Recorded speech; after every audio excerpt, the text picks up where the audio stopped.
नमस्कार दोस्तों, स्वागत है आपका इवनिंग रिपोर्ट में। और आज एक और काफी खराब दिन बाजार के लिए साबित हुआ, क्योंकि सुबह जब खुला बहुत तेज गिरावट आई मार्केट में। उसका थोड़ा समझने की कोशिश की, लेकिन नो चेंज। और इवनिंग की जो क्लोजिंग हुई उसमें राहत के बिंदु ढूंढने की कोई जरूरत नहीं है, क्योंकि मार्केट अभी भी बहुत ही स्लिपरी वीक मोड पे खड़ा हुआ है। चलिए शुरुआत करते हैं, देखते हैं कि नंबर्स कैसे बता रहे हैं हमें मार्केट के लिए। आज मार्केट जब खुला तो काफी डर था, भय था, क्योंकि कल एक बड़ी गिरावट हुई थी तो लगा था आज भी होगा, और ऐसा हुआ भी। लेकिन क्लोजिंग बेसिस पर अगर आप देखें तो निफ्टी ने 75 पॉइंट की वीकनेस के साथ 25,000 को ऊपर टिकने में कामयाबी हासिल की। 500 में आप देखिए तो वो भी नीचे से थोड़ा रिकवर हुआ, लेकिन 111। लेकिन आज बैंकों की पिटाई का दिन था। सॉलिड पिटाई हुई है आज बैंक स्टॉक्स की। बैंक निफ्टी 600 पॉइंट से ज्यादा वीकनेस के साथ 58,800 के नीचे बंद हुआ। 59,000 को भी उसने तोड़ दिया। मिड कैप और स्मॉल कैप की तो सॉलिड पिटाई चल रही है। सॉलिड पिटाई मतलब कोई रिस्पाइट नहीं है, धुआंधार वहां पे कमजोरी देखने को मिल रही है। अब सबसे पहले देखते हैं कि ये जो चार्ट है आपको क्या बता रहा है। ओपन हुआ और उसके बाद कंटिन्यूअस गिरना शुरू हुआ। 11 बजे तक इसने लगभग 250-300 पॉइंट की रेंज कर दी। 25,000 के काफी नीचे चला गया और उसके बाद वहां पे ट्रेड कर रहा था। इसकी आपको लो और हाई की रेंज बताएं तो निफ्टी 24,919 का लो बनाया इसने आज, और फिर वहां से रिकवर होके 25,300 का हाई भी मारा इसने।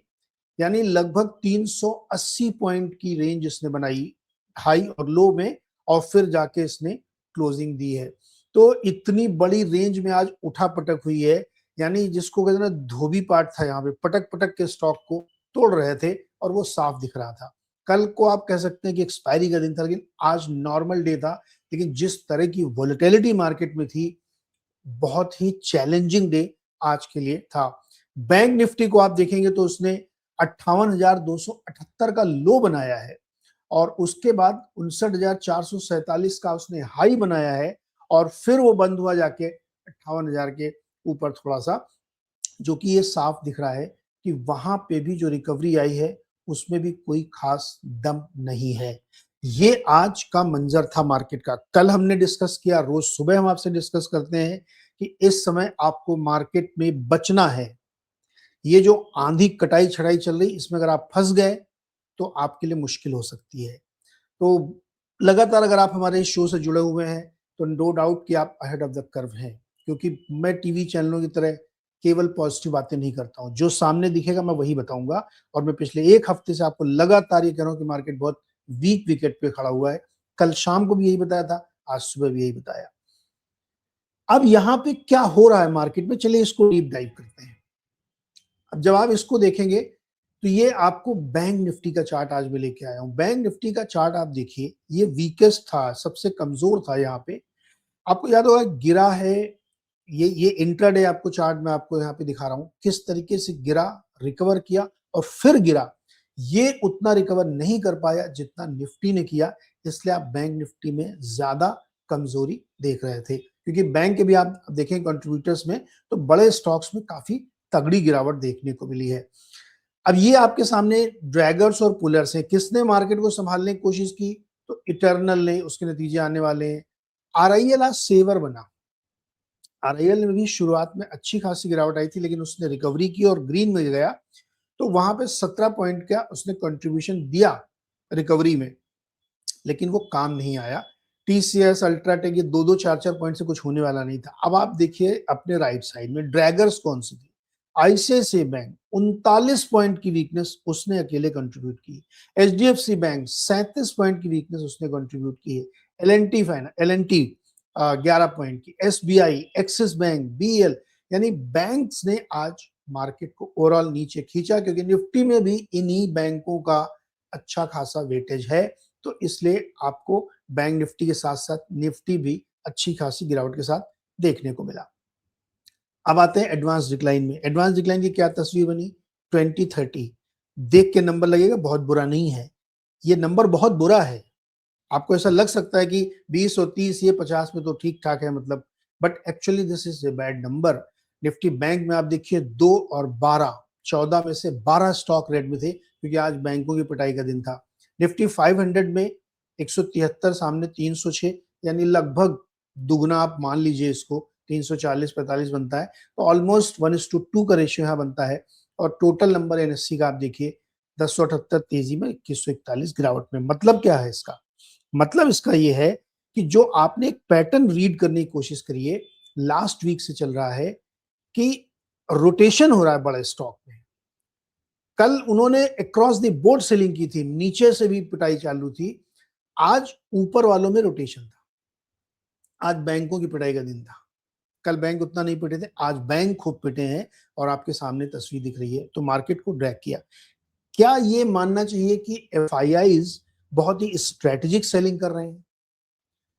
वो एक एक सेक्टर को चुनते हैं, उसके बाद पिटाई करते हैं क्योंकि उनकी 3000 करोड़ की सेलिंग चली रही है। उसके साथ साथ मुझे ऐसा लगता है कि एचएनआई और रिटेल भी मौके का फायदा उठा के बिकवाली कर रहा है और सेक्टर रोटेशन वहां पे भी हो रहा है कि जिस सेक्टर में आज पिटाई हुई कल उसको छोड़ देते हैं, परसों उसको तोड़ेंगे, क्योंकि यहाँ पे लोग थोड़ी सी उनको उम्मीद जगती, शायद अब यहाँ पे नहीं हुआ, लेकिन एक्चुअली एक दिन बाद वहां पे उठती है। तो ये एक रीडिंग समझ में आ रही है मार्केट में। नेक्स्ट में आप देखिए, ये टॉप के आज जो गेनर्स और लूजर थे मिड कैप स्पेस में, Kalyan Jewellers 12%, SRF 7%, Tata Communication, Paytm, UPL, ये सब गिरावट के साथ थे। मिड कैप में गेनर कौन थे? आईटीसी होटल, जिसकी कल अच्छी खासी पिटाई हुई थी।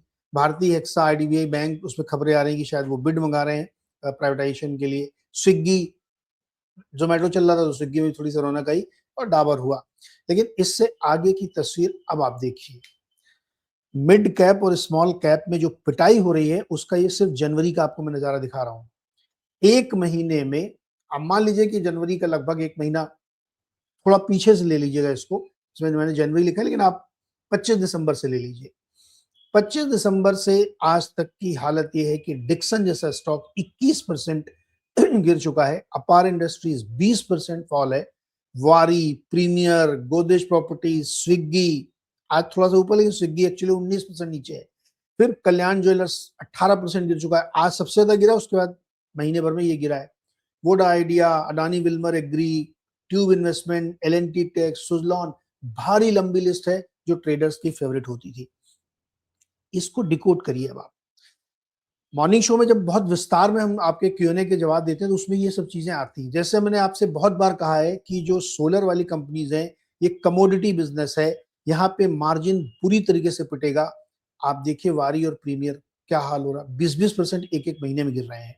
और प्रीमियर एनर्जी का क्या भाव होता था और आज क्या भाव है, एक मिनट में आपको प्रीमियर एनर्जी का बताता हूँ। ये कि इस स्टॉक में कितनी बुरी पिटाई हुई है, मतलब अनबिलीवेबल की प्रीमियर एनर्जी इतना ज्यादा क्यों गिरा है।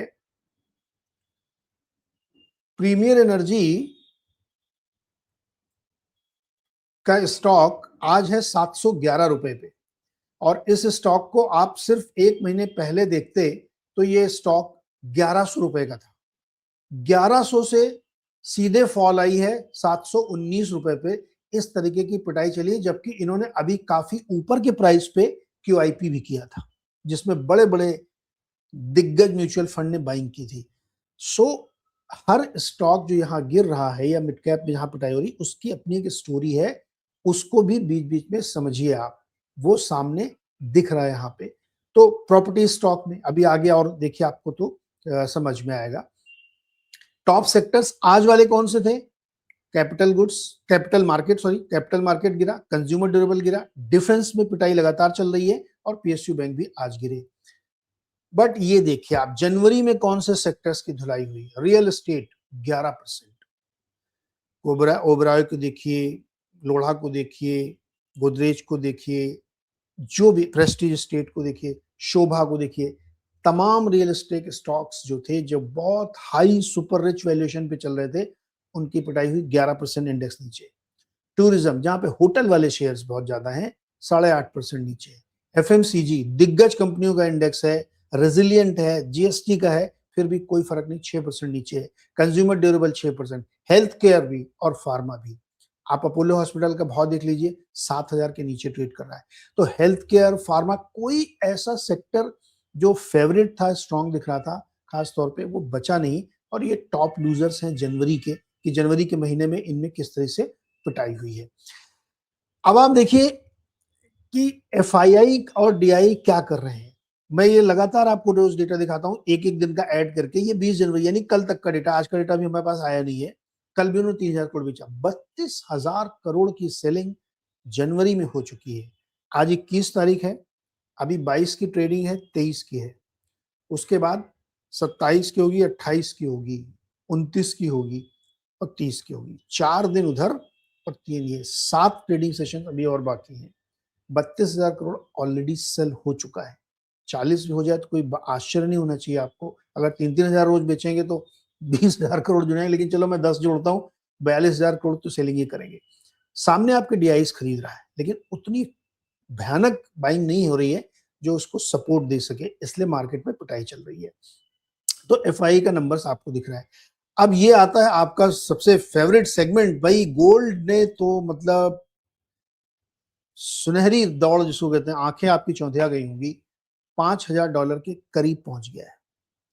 $4864 का भाव जब मैंने ये अंकित किया तब था, 2.5% ऊपर है। एमसीएक्स में 1,57,000, कल हमने 1,50,000 पे डिस्कस किया था। 7,000 का भाव 24 घंटे में बढ़ गया है। सिल्वर में हमने कल बात की थी तो 3,24,000 के आसपास था, आज 3,33,000 पे भाव चल रहा है, $95 पे। तो $5,000 और $100 matter of days, not days, even days you can say, कि ये इस तरह की रैली उसमें बढ़ रही है। और कच्चा तेल भी $64 पे ऊपर आ गया, बावजूद इसके कि अभी ईरान वाला जब हुआ था केस तो ऊपर गया था, फिर नीचे आया और अगेन फिर ऊपर गया है। प्रॉब्लम एरिया आपका सबसे नीचे है, डॉलर 9163। आज बुरी तरीके से आपका रुपया कमजोर हुआ है। इसका मैंने चार्ट भी लिया है, आप ये देखिए क्या सॉलिड वीकनेस रुपए में आई है आज के आज। क्योंकि कल हमने जब डिस्कस किया था तो 91 के नीचे था, 9180, 9190 इसके आसपास गया। तो 10 पैसे उधर जोड़िए और 63 पैसे ये जिस समय मैं बात कर रहा हूं, 70 पैसे आपका रुपया आज वीक हुआ है। तो आपको लगातार ये बात इंगित की जा रही थी, सर्वेंद्र के साथ इंडिविजुअली मैंने 25 बार बताया कि रुपए की वीकनेस नहीं रुकने वाली। अब ये 91 के ऊपर ट्रेड करने लगा है और कोई इंटरवेंशन नहीं हुआ बैंकों की ओर से या आरबीआई के इशारे पे बैंकों की ओर से, तो हाल ये आपका एक दिन आप फ्री छोड़ेंगे तो ये होगा। और जितना रुपया कमजोर होगा एफआई उतना और बेचेगा, क्योंकि उसको तो जितनी करेंसी आपकी वीक हो रही उतना नुकसान हो रहा है ना। तो इससे अगर उसको ये लग रहा है, देखिए एक कड़वा सच ये है कि अगर मान लीजिए एफआई का एस्टिमेट ये है कि ये 95 तक जा सकता है, तो उनको कोई ताकत रोक नहीं सकती बेचने से। वो बेचेंगे क्योंकि उनको वो यहाँ से ₹3 का जो और नुकसान होगा वो कौन झेलेगा, इसलिए और बेचेंगे वो। तो करेंसी की वीकनेस भी आपके लिए एक प्रॉब्लम क्रिएट कर रही है। करेंसी की प्रॉब्लम प्लस आपकी बॉन्ड यील्ड 6.66 पे खड़ी और बजट एक हफ्ते बाद है, सरकार की बोरिंग कैलेंडर आना है, वो भी सुधर नहीं रहा है। दुनिया भर में बॉन्ड यील्ड ऊपर है, यूएस में जबरदस्त बॉन्ड यील्ड ऊपर जा रही है, जापान की करेंसी वीक होती जा रही है क्योंकि वहां और स्टिमुलस झोंका जा रहा है। तो जो मैक्रो पिक्चर है वर्ल्ड मार्केट की, वो इस समय इक्विटी के फेवर में नहीं है। वन लाइनर ये है। दूसरा, इंडिया स्पेसिफिक जब हम लोग बात कर रहे हैं तो करेंसी हमारे फेवर में नहीं है, एफआई की सेलिंग हमारे फेवर में नहीं है, अर्निंग सीजन हमारे फेवर में नहीं है, और मार्केट लगातार ओवरवैल्यूड है ही मिड और स्मॉल कैप पे, तो उनकी पिटाई चल रही है। अब आप ये सोचिए कि ऐसे सिनेरियो में जहां पे इतना कॉन्फिडेंस टूट जाए, कोई भी रिकवरी इस मार्केट को वो सहारा, वो संबल नहीं दे सकती जिससे कि आदमी जाके खरीद के होल्ड करे, नहीं करेगा। जिस तरह से मार्केट टूट रहा है उसमें होल्ड करना इज वेरी वेरी डिफिकल्ट और नेक्स्ट टू इम्पॉसिबल। तो उसके फैक्टर्स आपके सामने मैंने रख दिए। आप ये नहीं कह सकते कि एफआई की बिकवाली से रुपया कमजोर हो रहा है, नहीं, पहले भी रुपया कमजोर हो रहा था, रुपया कंसिस्टेंटली वीक हो रहा है। ये बिकवाली और इंटेंसिफाई होगी अगर रुपया ऐसे ही कमजोर होता रहा। होपफुली कल इंटरवेंशन करें, फिर से 91 के नीचे ले आए, 90 के नीचे ले आए, मे बी। बट आज की परिस्थिति यह है कि एफआई को रोक नहीं सकते आप। तो बॉन्ड डील हमारे लिए प्रॉब्लम, रुपया हमारे लिए प्रॉब्लम, गोल्ड और सिल्वर। अब आप एक मजेदार बात सोचिए, आपका ये जो गोल्ड इतनी तेजी से भाग रहा है, ETF में ऑलमोस्ट 200-300 करोड़ की बाइंग हो रही है डेली बेसिस पे।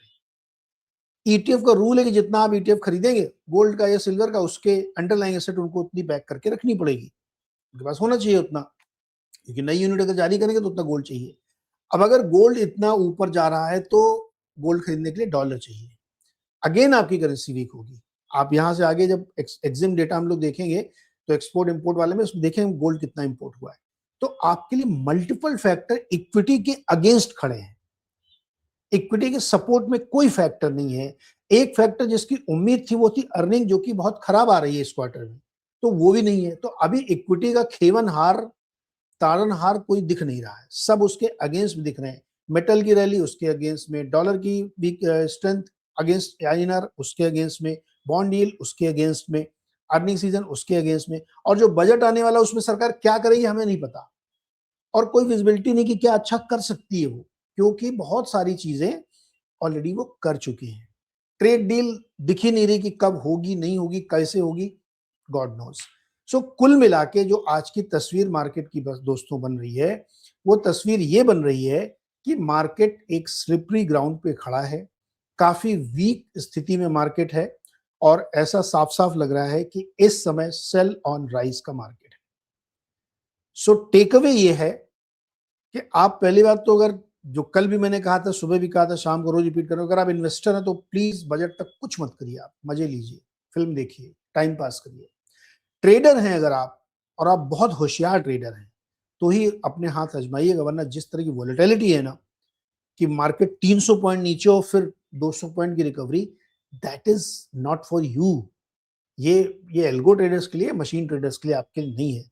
तो अगर आप ट्रेडर हैं तो आप भी आराम करिए, या फिर अगर आप बहुत अच्छा कर लेते हैं तो ही करिए। नेट नेट टेक अवे ये है कि this is sell on rise market guys, be very careful, be very careful, otherwise आप फंस जाएंगे, पैसा लग जाएगा। मैंने आपको दिखाया कि एक महीने 20-20% बड़े पॉपुलर और मजबूत स्टॉक गिर चुके हैं, तो ऐसे में क्यों फंसना। होपफुली ये कमेंट्री आपके कुछ काम आएगी।